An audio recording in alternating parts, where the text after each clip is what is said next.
Breaking news చూస్తున్నాం. తెలంగాణలో ఎమ్మెల్యేల ఫిరాయింపు కేసు తుది దశకు చేరుకుంది.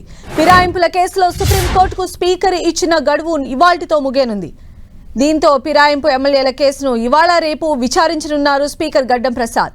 విచారణలో భాగంగా ఉదయం 11 గంటలకు ఫిరాయింపు ఆరోపణలు ఎదుర్కొంటున్న ఎమ్మెల్యే దానం నాగేందర్ను క్రాస్ ఎగ్జామిన్ చేయనున్నారు పిటిషనర్ పాడి కౌశిక్ రెడ్డి తరపు లాయర్స్.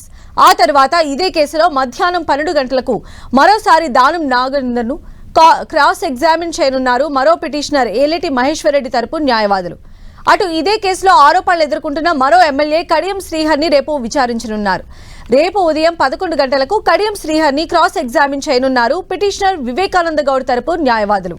వీరిద్దరి విచారణ తర్వాత ఈ ఫిరాయింపు ఎమ్మెల్యే కేసుకు ఎండ్ కార్డు పడనుంది.